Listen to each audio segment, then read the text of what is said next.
بڑی بے دردی کے ساتھ 18 ذی الحجہ کو سیدنا عثمان غنی رضی اللہ تعالیٰ عنہ کو شہید کیا گیا۔ آپ نے شہادت سے پہلے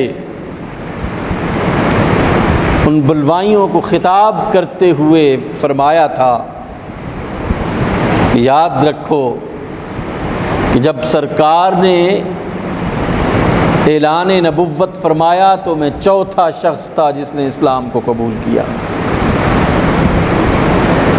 چوتھا شخص تھا جس نے اسلام کو قبول کیا۔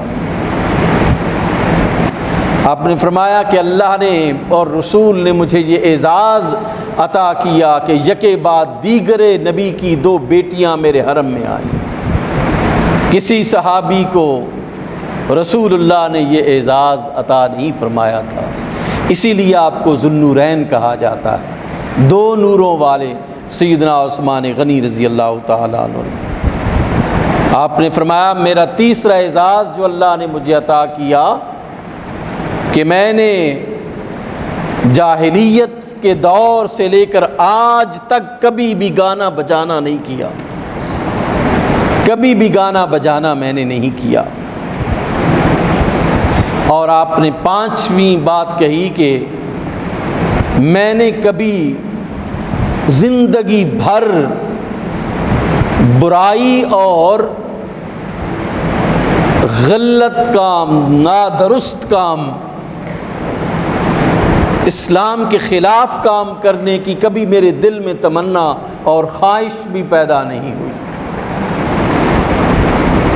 آپ نے فرمایا چھٹا، آپ نے فرمایا کہ میں نے اس بات کا بڑا اہتمام کیا کہ میں چوتھا تھا جس نے اسلام کو قبول کیا، اور دائیں ہاتھ سے میں نے سرکار دو عالم نور مجسم صلی اللہ علیہ وآلہ وسلم کے ہاتھ مبارک پر جب میں نے بیعت کی تو اس ہاتھ پر اپنا ہاتھ رکھنے کی اور اس ہاتھ کے شرف کی وجہ سے آج تک میں نے اپنا دایاں ہاتھ اپنی شرمگاہ کو نہیں لگایا۔ آج تک میں نے بیعت رسول کے بعد اپنا دایاں ہاتھ کبھی شرمگاہ کو نہیں لگایا۔ 7ویں بات آپ نے کی کہ اسلام لانے کے بعد اللہ نے مجھے یہ اعزاز عطا فرمایا کہ ہر جمعے کو میں ایک غلام آزاد کرتا ہوں، ہر جمعے کو ایک غلام آزاد کرتا ہوں۔ آپ نے 8ویں بات کی کہ زمانہ جاہلیت ہو یا زمانہ اسلام ہو میں نے کبھی بھی بدکاری نہیں کی۔ 9ویں بات آپ نے ارشاد فرمائی کہ زمانہ جاہلیت اور زمانہ اسلام آج تک میں نے کبھی جو ہے وہ چوری نہیں کی، نہ بیت المال سے کی، نہ کسی اور جگہ سے میں نے کبھی زندگی بھر کی۔ آپ نے 10ویں اپنی خصوصیت بیان فرماتے ہوئے ارشاد فرمایا سرکار کے زمانے کے مطابق اللہ نے مجھے یہ اعزاز عطا فرمایا کہ میں نے سرکار کے زمانے کے مطابق قرآن مجید کو جمع کیا۔ جامع القرآن کہا جاتا ہے سیدنا عثمان غنی رضی اللہ تعالیٰ عنہ۔ بے دردی سے آپ کو شہید کیا گیا، اور پھر صرف شہید ہی نہیں کیا گیا، جب آپ کے جنازے کو اٹھایا گیا تو بلوائیوں نے پتھر مارے آپ کے جنازے کو، پتھر مارے آپ کے جنازے کو، سیدنا عثمان غنی رضی اللہ تعالیٰ عنہ کے جنازے کو۔ بڑی مظلومانہ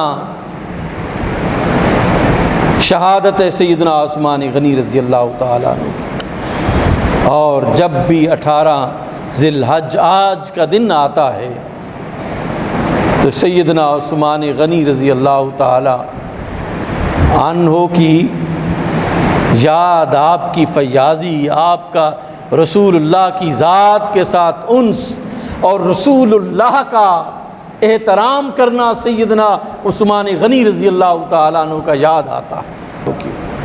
ہمیں اس موقع پر یاد رکھنا چاہیے۔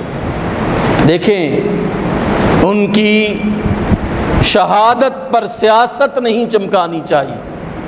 پاکستان میں کیا ہو رہا ہے کہ ان کی شہادت اور دیگر خلفاء کی شہادت کو سامنے رکھ کر فرقہ وارانہ اور سیاست بازی جو ہے وہ انداز اپنایا جاتا ہے، جو بالکل غلط اور قابل مذمت ہے۔ یہ لوگ جوڑنے کے لیے تھے، توڑنے کے لیے نہیں تھے۔ ان لوگوں نے امت کو جوڑا۔ اگر عثمان غنی رضی اللہ تعالی عنہ حکم دے دیتے، چیف تھے، پوری آرمی کے چیف تھے، یعنی اسلامی نظم مملکت خلافت راشدہ کی جتنی آرمی تھی وہ کمانڈر ان چیف تھے سیدنا عثمان غنی رضی اللہ تعالی عنہ، اور مولا علی نے جا کر بھی یہ کہا کہ آپ کے پاس طاقت موجود ہے، آپ کے پاس جو ہے وہ قوت موجود ہے، تعداد موجود ہے، آپ حق پر ہیں، ان کے خلاف جو ہے وہ لڑنے کا حکم ارشاد فرمائیے۔ فرمایا نہیں، میں نبی کے مدینے کو خون آلود نہیں کرنا چاہتا، میں نبی کے گھر کو، نبی کے شہر کو خون آلود نہیں کرنا چاہتا۔ وہ تو جوڑنے کے لیے تھے، آپ ان کی بنیاد پر تکفیر کے فتنے جاری کریں، آپ ان کی بنیاد پر لوگوں کو کافر کافر کہیں، آپ کو کیا حق پہنچتا ہے؟